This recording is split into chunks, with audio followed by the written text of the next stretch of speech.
이스라엘 백성들에게 3대 절기가 있습니다. 우리가 한 것처럼 6월절, 또 맥주절, 또 초막절입니다. 이때가 되면 이스라엘 백성들 남자들은 예루살렘 성전에 올라가서 제사를 드려야 됩니다. 하나님께서 그렇게 명령하셨기 때문이죠.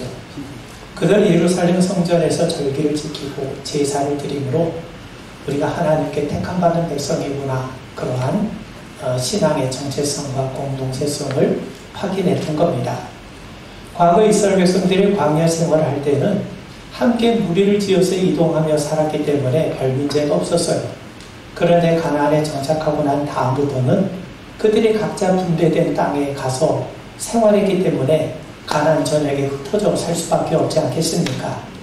사람이 흩어지게 되면 아무래도 하나님 백성으로서의 공동체성이 약화될 수밖에 없지 않겠습니까? 그리고 공동체로서의 어떤 그 결속력도 시간이 지날수록 느슨해지거나 해체될 수밖에 없습니다. 그래서 하나님은 이스라엘 백성들의 이 공동체가 신앙적으로 와해되지 않고 견고한 결속력을 갖게 하기 위해서 몇 가지 장치, 제도를 허락하십니다. 첫 번째가 뭐냐면 모든 지파가 다 땅을 분배받았지만 레위 지파는 별도로 땅을 분배하지 못했습니다. 대신 각 지파별로 자기들이 차지한 땅에서 조금씩 일부를 레위 지파가 거주할 땅으로 내어주게 하십니다. 그래서 레위 지파는 다른 지파들이 할당해 준 그런 땅에 머물 수밖에 없습니다. 그래서 레위 지파는 이스라엘 12지파가 제공하는 그 성읍에서 살아야 되기 때문에 이스라엘 전역에 흩어져 살 수밖에 없습니다. 자, 그런데 왜 하나님께서 이 레위 지파를 한 곳에 머물러 살지 못하게 하시고 12지파가 제공하는 성읍에 이렇게 흩어져 살게 하셨는가? 그건 다른 데 있지 않습니다. 레위 사람들로 하여금 각 지역에 흩어져서 그 지파 백성들에게 하나님의 말씀을 가르쳐 지키게 하신 겁니다. 그렇게 함으로써 이스라엘 백성들이 하나님의 백성으로서 하나의 신앙의 공동체를 유지해 나가 살 수 있도록 행하셨던 거죠.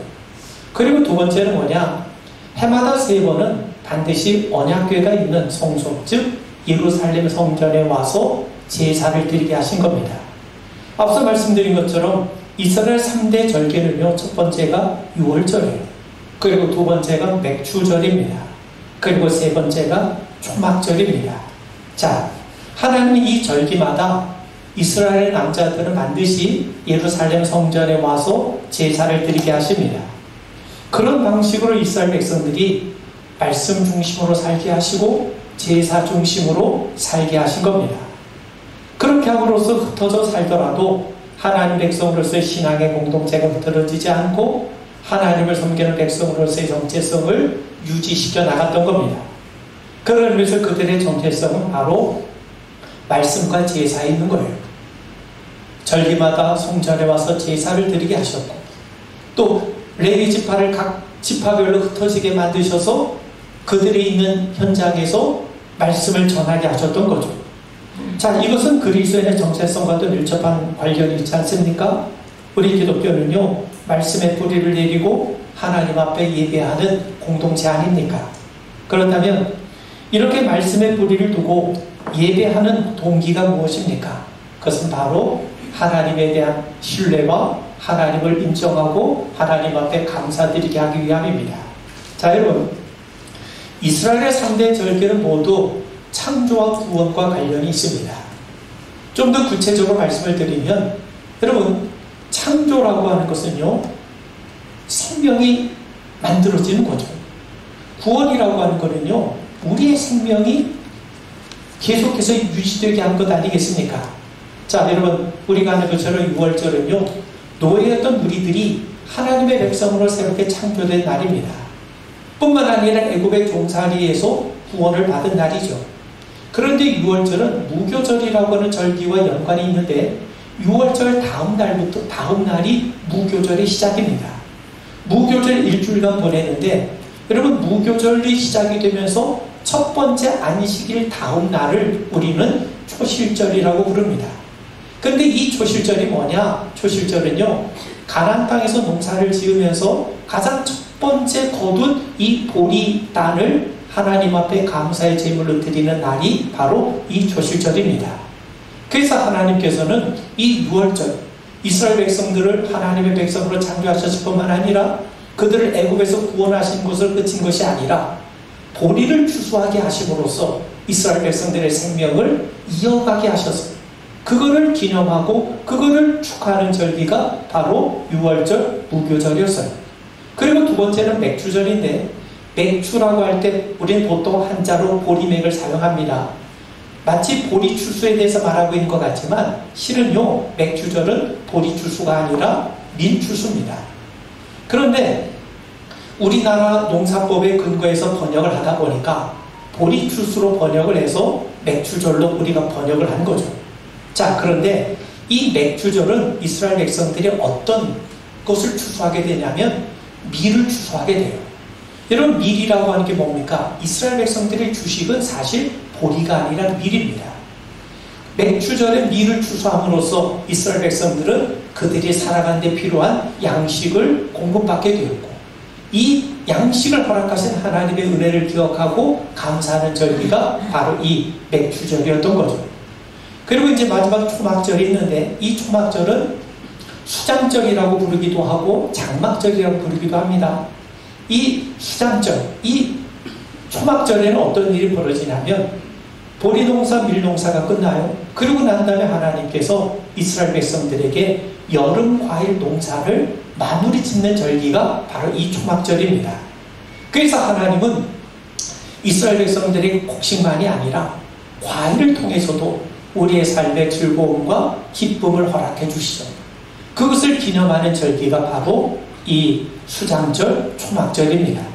자, 결국 이런 절기를 통해 하나님이 우리에게 가르쳐 주신 게 뭐냐? 모든 생명이 하나님께 있다는 거예요. 그리고 우리가 생명을 유지하는 데 필요한 이 모든 것 역시 하나님께로부터 온다는 사실을 인정하고 깨닫게 하시는 겁니다. 사랑하는 성도 여러분, 우리의 생명을 창조하신 분이 하나님이세요. 또는 우리가 생명을 유지할 수 있도록 모든 양식과 우리 모든 삶의 여건을 공급해 주신 분이 하나님이신 겁니다. 하나님께서 우리에게 공급해 주지 않으셨다면 우리가 어떻게 살아갈 수 있습니까? 인간이 씨를 뿌리고 우리가 땀을 흘렸더라도 하나님께서 제때 자라게 하시고 익어가게 하시고 추수하게 하시고, 그렇기 때문에 우리가 살아갈 수 있는 것 아닙니까? 우리가 사는 것, 우리가 먹을 수 있는 것, 우리가 일할 수 있는 것, 우리가 그 밖에 여러 가지 삶을 이어갈 수 있게 하는 것, 이 모든 것이 하나님께서 주신 은혜임을 기억하라는 겁니다. 그 하나님으로 인해서 우리가 살게 된다. 그 하나님으로 인해서 우리가 생활할 수 있구나. 그 하나님으로 인해서 더욱더 풍성한 삶을 이어갈 수 있음을 우리가 인정하고 감사드린 절기가 뭡니까? 이게 바로 하나님께서 허락하신 절기인 거죠. 우리가 이 사실 너무나도 잊어버립니다. 하나님이 도우심으로 우리가 사는구나, 이걸 너무나도 자주 잊어버리니까 하나님은 절기라고 하는 제도를 허락하셔서 하나님을 기억하고 찬양하게 하신 겁니다. 자, 여러분, 마가복음 2장에 보면 우리가 잘 아는 것처럼 4명의 친구가 그 중풍병을 앓고 있는 친구를 들것에 들고 예수님을 찾아와요. 너무 많은 사람들이 몰려있다 보니까 차마 예수님 앞으로 들어갈 수가 없죠.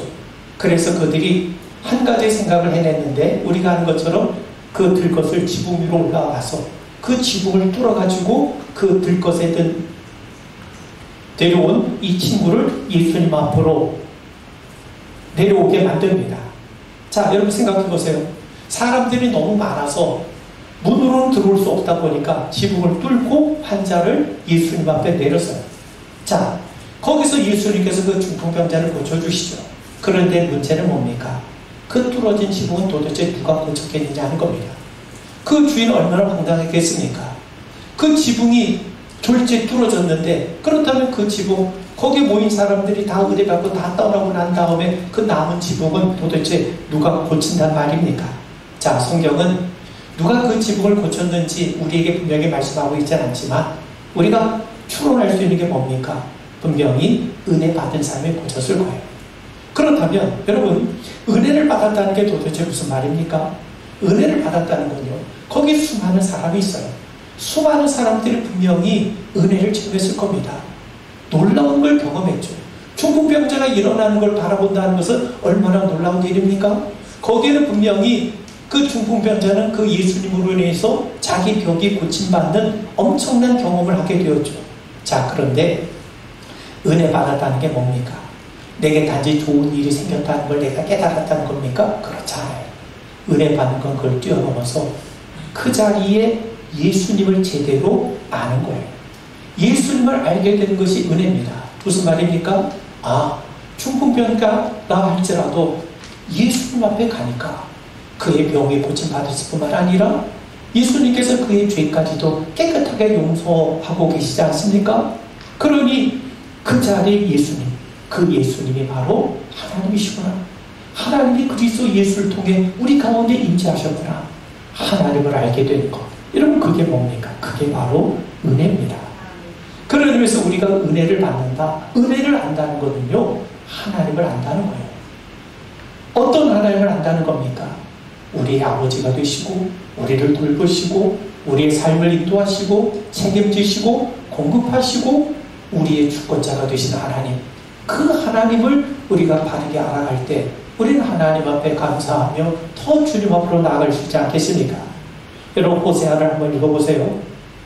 구약에서 마지막 12권을 소선지서라고 합니다. 그 소선지서의 출발이 호세아예요. 근데 호세아에 보면 호세아가 사람들을 책망하는데 호세아가 책망하는 사람들이 북이스라엘 사람들입니다. 왜 그들을 책망하냐면 너희들이 하나님의 은혜를 모른다는 거예요. 자, 여러분, 북이스라엘 백성들은요, 하나님 없이 자기들이 잘났다고 떠들어대고 있어요. 이때가 어느 때냐면 예후 왕조의 네 번째 왕인 여로보암 2세가 통치할 때입니다. 역사적으로 보면 북이스라엘의 최고의 전성기가 어느 때냐면 여로보암 2세 때입니다. 이스라엘 중심을 지역을 포함해서 주변의 지역까지도 차지할 정도로 아주 군사력이 막강했던 시대가 여로보암 2세 때예요. 여러분, 그렇게 군사력을 키우려면 경제적인 여건이 따라와야 되지 않겠습니까? 그러니까 가장 경제적으로 풍요로울 때가 바로 그때입니다. 그런데 문제는 뭐냐? 그게 교만이 되었던 거예요. 자기들 군사력도 강하고 그리고 웬만한 나라하고 맞짱을 떠서 이길 수 있고 그리고 경제적으로 풍요하다 보니까 하나님의 은혜를 잊어버립니다. 자기들의 열심과 노력으로 자기들의 실력과 능력으로 이런 걸 이루었다고 교만에 빠지게 된 거죠. 그래서 하나님은 빨리 회개하고 하나님 앞으로 돌아오라고 선지자들 보내셨어요. 호세아도 보내셨고 아모스도 보내셨습니다. 하나님께서 말씀으로 세상을 변화시키라고 가나안 땅에 이스라엘을 심으셨는데 그만 그 목적을 잃어버리고 그들이 우상 숭배에 빠지게 됩니다. 그래서 어떻게 되었습니까? 은혜를 잊어버리니까 하나님을 잊어버린 거죠. 하나님을 잊어버린 사람이 하나님 말씀 듣겠습니까? 하나님 말씀을 버리게 되죠. 하나님을 버리다 보니까 결국 그들은 세상의 말에 뇌아부동하면서 세상에 동화되고 말지 않았습니까? 여러분, 성도란 은혜를 기억하는 사람이죠. 더 정확히 말하면 하나님을 기억하는 자입니다. 내 열심으로 이루었다 생각하면 그런 사람은 여로보암 2세와 다르지 않아요. 결국에는 심판받은 북이스라엘 백성들과 다르지 않다는 겁니다. 은혜를 아는 사람이 복된 사람입니다. 또 은혜를 아는 사람이 하나님 앞에 참 귀하게 쓰임을 받아요. 우리가 누린 모든 것이 사실은 하나님의 은혜임을 우리 다시 한번 분명하게 기억하고 깨닫고 인정하는 그런 역사가 있게 되길 바랍니다. 마태복음 10장에 보면 예수님이 제자들에게 권능을 주시고 전도하는 현장으로 파송하는 장면이 나와요. 예수님이 제자들에게 말씀합니다. 마태복음 10장 8절에 보면 병든 자를 고치며 죽은 자를 살리며 나병 환자를 깨끗이 하며 귀신을 쫓아내되 너희가 거저받았으니 거저주라는 거예요. 세상에 가서 복음을 전하면서 권능을 나타내라고 말씀하십니다. 그러면서 너희들이 거저받았으니 거저주라는 거죠. 아무 대가도 치르지 않고 받았으니 너희도 그런 심정으로 베풀며 살라는 것 아니겠습니까? 여러분, 우리가 천국의 영생의 구원을 선물로 받았습니다. 우리가 대가를 지불했나요? 우리는 아무런 대가도 지불하지 않았어요. 예수님 십자가에서 모든 죄값을 다 갚아주시고 대신 갚아주셨기 때문에 우리가 은혜로 하나님 앞에 구원받은 것 아닙니까?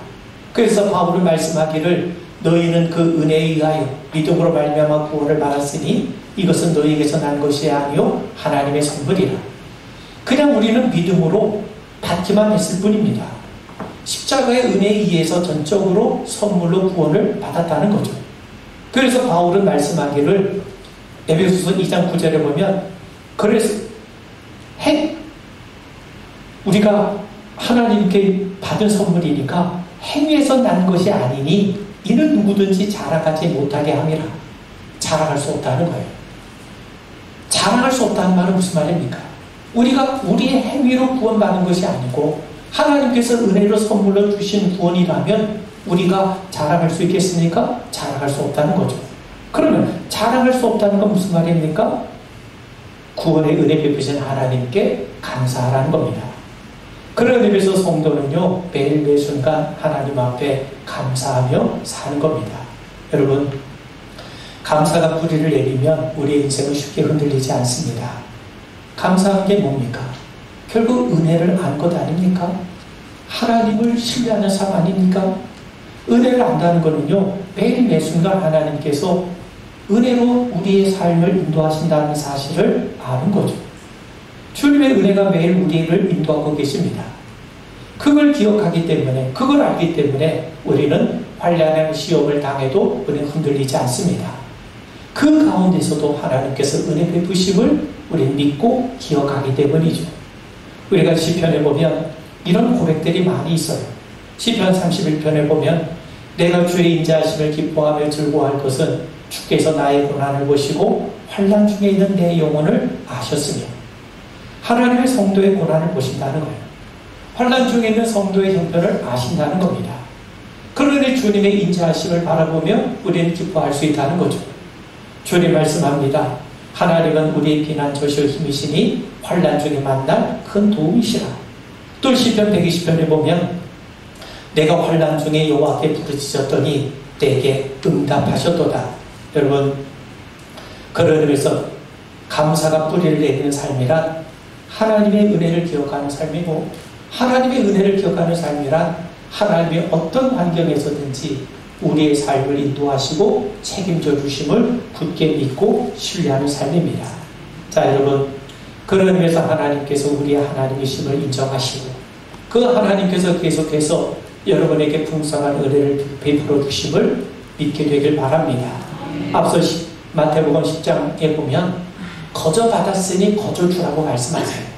여기서 거저 받았으니 엘라베테라고 하는 말인데 시제가 완료형입니다.